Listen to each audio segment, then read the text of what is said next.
Hello everyone. Back again with film recaps. In this video, I'm going to recap one of a thriller films from 2022, titled Fall. Before we get to the storyline, I'd like to wish everyone a happy and great day. Without further ado, let's get straight to the storyline.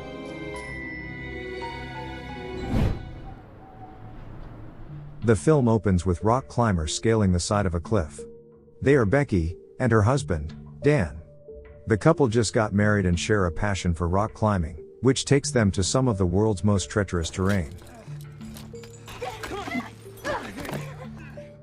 Becky also spends time there with her best friend, Hunter, who shares the same interests. In fact, the three of them are always on the lookout for something new and thrilling things to do. But at some point on their way to the top, Dan accidentally stumbles upon a bird's nest, leaving him hanging by a literal thread. The sheer force of what just happened causes his anchor to destabilize. I think I can make it. And although Hunter and Becky try to save him, they could not get to him in time. And he falls to his death. 51 weeks later, or a year later, we see Becky still drowning in grief over the death of her husband. She still keeps his ashes with her, and has become an alcoholic who wastes her life away, and not even her caring father's scolding is able to turn her around. Wanting his daughter to cheer up, her father eventually sends for her best friend, Hunter, to pay her a visit in hopes of getting Becky back on her feet. After a year of not doing exciting things together, Hunter tries to convince Becky to join her in climbing an abandoned TV tower, the B67 Tower, about a 6-hour drive away. Hunter suggests to Becky that she scatter Dan's ashes from the top to let him go.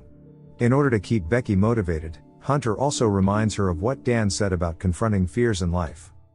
Although initially reluctant due to her trauma, Becky changes her mind in the morning, after reminding herself that Dan would have wanted her to seize the moment. On the way, the two make a stop at a diner to catch up on each other's lives. Here Becky finally learns that Hunter is now working as a host of an online show. Interrupting their conversation, a waitress turns up, so they decide to ask if she knows where the infamous TV tower is located. The waiter then points up to a red dot in the sky, because apparently the tower emits a red light at night to keep planes from crashing against it. Since the waiter said that Becky's phone can't be charged for free, Hunter shows her a makeshift charger that enables her to charge her phone anywhere, as long as she attaches it to a power source. Afterwards, the two decide to rest up at a motel nearby, and that night, Becky has a nightmare, which begins with Dan sleeping next to her. The dream starts off with a past memory. She tries to get him to say "I love you," but instead of saying it he says the numbers 143. And then suddenly, blood starts seeping through the comforter. Becky gets woken up by Hunter, who is up and ready in her car, to begin their exciting day. After Becky climbs in, Hunter begins filming while driving for her online show, a reckless act that almost gets them run over by a passing truck. However, the two best friends simply end up sharing a laugh about it, and resume on their way, proving they're already in their insane mode. They are forced to park upon a locked gate and a sign that says "No trespassing," but of course that isn't going to deter the two. They climb over the fence, and walk their way over to the tower, during which time they encounter a couple of vultures feasting on a dying goat. Feeling sorry for the poor thing, they scare the vultures away, while Hunter ignorantly takes a picture of the goat, and posts it on Instagram before they resume walking again. When they arrive at the tower, they are both nervous and fascinated by the height of the structure.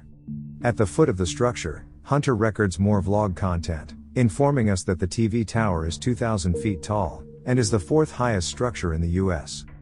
Just witnessing the sheer height of the thing already makes Becky hyperventilate, but Hunter reassures her that everything's going to be alright. After securing a rope that binds them to each other, the two begin climbing. Such an asshole.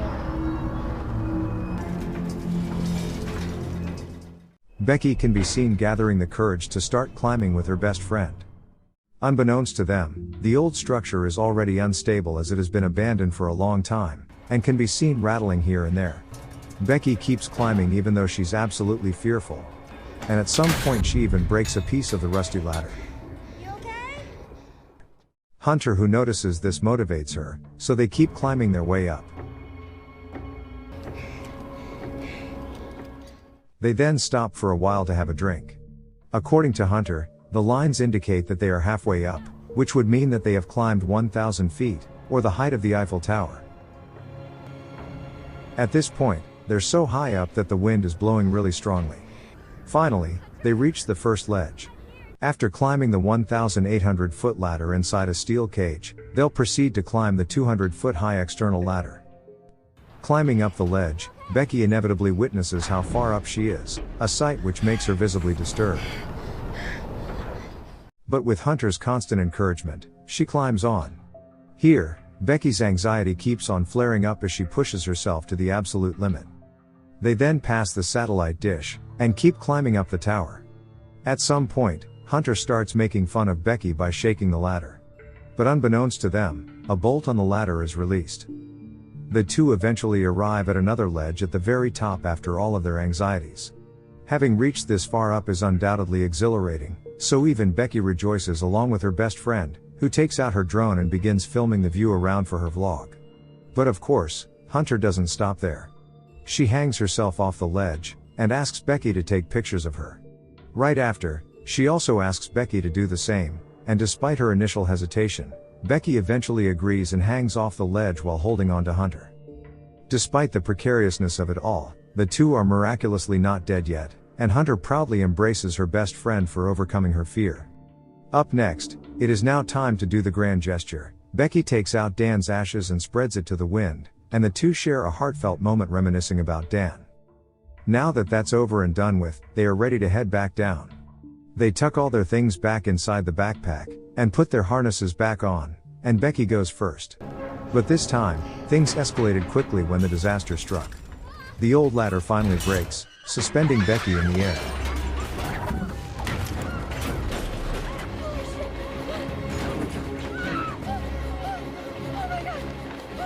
Hunter is prompted to loop the rope around the tiny pole to gain some leverage, and slowly pull Becky back up. Meanwhile, the entire length of the ladder is now ripped off of the main pole, crashing down to the ground behind Becky. Once Becky makes it back up, she and Hunter laugh in relief, but it doesn't take long for them to realize that the ladder is now gone, making it impossible for them to climb their way down. They tried checking their phones, but of course there is no signal this far up the ground. They then discover a small emergency box at the bottom of the pole, which contains binoculars and a flare gun, but there is no point to use the gun right this second. Not only that, Becky's backpack, which contains their water and drone, is now stuck on a satellite dish below them, very much out of reach. Becky begins to panic, even more so when she realizes that there is now a massive gash on her thigh. Hunter assures her that the loud crashing noises caused by the ladders falling earlier must have drawn some attention, and help should be on the way. Hearing this, Becky calms down and agrees to wait. At some point, Becky pees off the ledge, because she is no longer able to hold it. The two laugh lightheartedly at this, and proceed to try and kill time by vlogging. Hunter ends up opening up about the reason why she started vlogging, which turns out to be because of Dan's death. A few hours later, Hunter decides to check out her surroundings using a binocular, and discovers an RV park not too far away from the tower. This is when an idea comes to her mind. She takes out her phone, and remembers that there was signal when they were at the bottom, looking at the amount of likes on her recently posted picture. This means that if they lower their phone enough, they would eventually be able to get a signal. Hunter sets up an Instagram post calling to her followers for help, then secures her phone with a hair tie. She then lowers it using the rope, but they still don't hear a ding that marks that it has been posted. Therefore, the insane Hunter decides to hang herself down the remaining ladder, but unfortunately, it still won't post. Right after, Becky comes up with the idea to simply drop the phone down, but to keep it from breaking, they tuck it inside Hunter's shoe, and pads it with socks, and a push-up bra before dropping it below.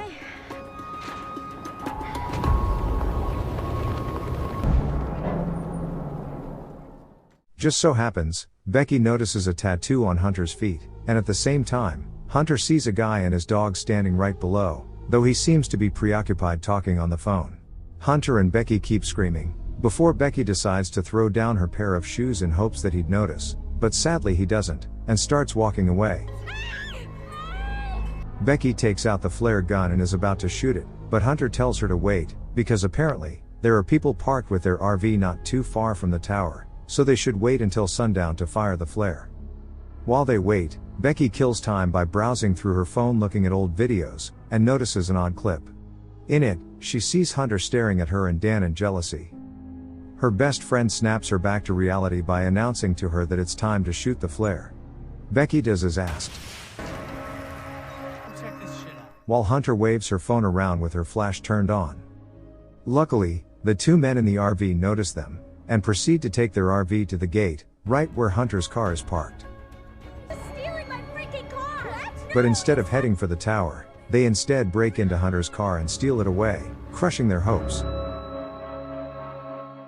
The two best friends are forced to try to sleep up on the tower that night, until Hunter almost falls and Becky pulls her back upright.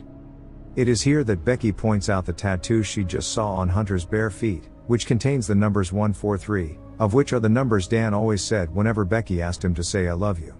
This leaves Hunter with no other choice, but to confess that she and Dan used to have an affair. In the morning, the two are stuck in an uncomfortable tension, so Becky begins asking more details about the affair, which gets Hunter to apologize profusely and insists that she did fall in love with Dan. However, she decided to end the affair right before Becky and Dan's wedding, because she felt guilty and cherishes their friendship more. Soon after, an alarm on Becky's phone rings, marking 24 hours since they've been stuck here. This gives them clarity that no help is coming, and Becky begins wishing that they had their drone with them, but it's stuck inside the backpack on the satellite dish. Possibly wanting to make up for her past mistakes, Hunter ultimately decides to go down there and take the backpack. I don't think this is a good idea. Becky, I don't think we have a choice. She anchors her carabiner around the pole, and begins to descend. Unfortunately, she falls short from reaching it. Being the reckless daredevil she is, she unhooks herself from the rope and jumps on the dish, successfully reaching her backpack. However, now the rope is out of reach.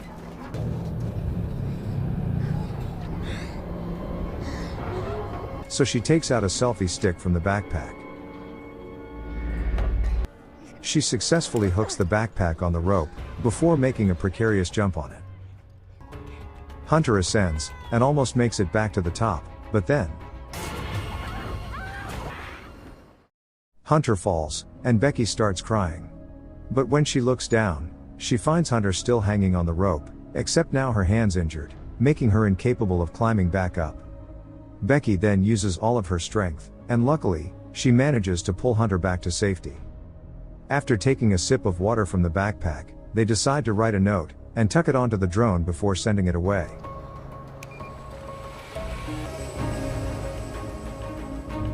Unfortunately, it runs out of juice before it makes it too far, forcing them to send it back. Now out of ideas, Becky appears desperate, but Hunter assures her that they'll find a way out soon enough. Later that night, Becky awakens from her sleep to find that Hunter has died, and her corpse is ravaged by vultures. Luckily, it's all but a bad dream. Upon seeing the red light above her, an idea comes to her mind. They have to climb up, and charge the drone using Hunter's makeshift charger.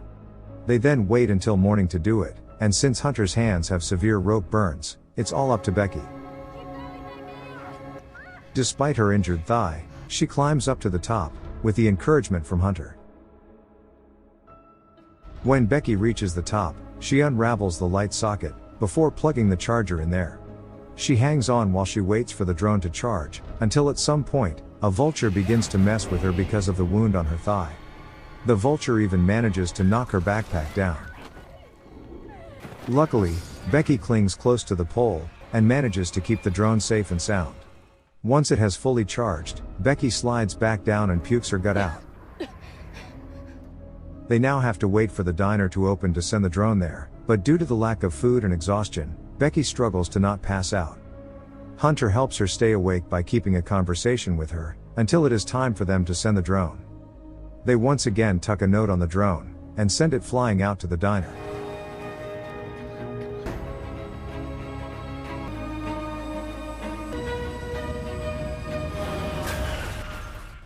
Again, it's too bad that it gets hit by a passing truck just before reaching its destination. Hopeless, they watch the day go by, until Becky voices that she can't possibly survive another day out here, but Hunter reminds her to stay strong.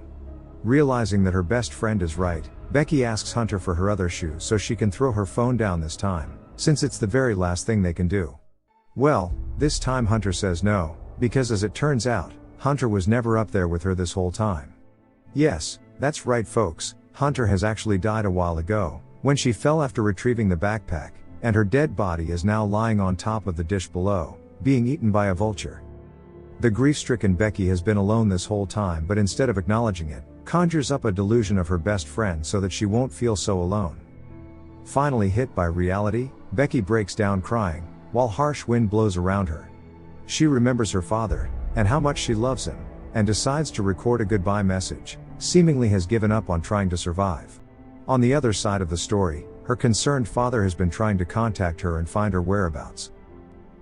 On the next day, we see our girl Becky still sitting up on the tower, and her injured leg has drawn the attention of a hungry vulture. It begins pecking on Becky's wound, so with the last of her strength, she yanks it off and bashes its head in, instantly killing it. Afterwards, she devours the vulture raw out of hunger, revealing that there is still hope in her after all.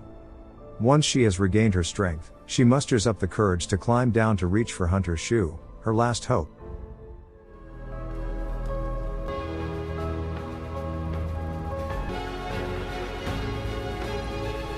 She then releases the rope, and lands on top of the satellite dish, scaring the vulture that is devouring Hunter's flesh. Right after, she sends a text to her father noting her whereabouts, and tucks it inside Hunter's shoe. After that, Becky says sorry before sticking the shoe inside Hunter's exposed gut, and throwing her dead body down to ensure that the phone doesn't get crushed by the fall. But then, a bolt on the rusty dish comes off, putting her in danger. We then skip to a few hours later, to Becky's father who is rushing to the tower location.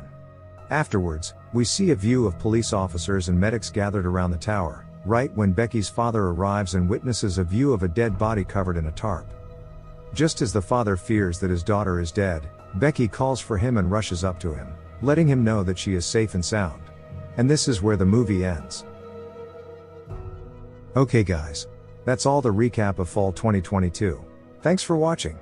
See you again in the next video.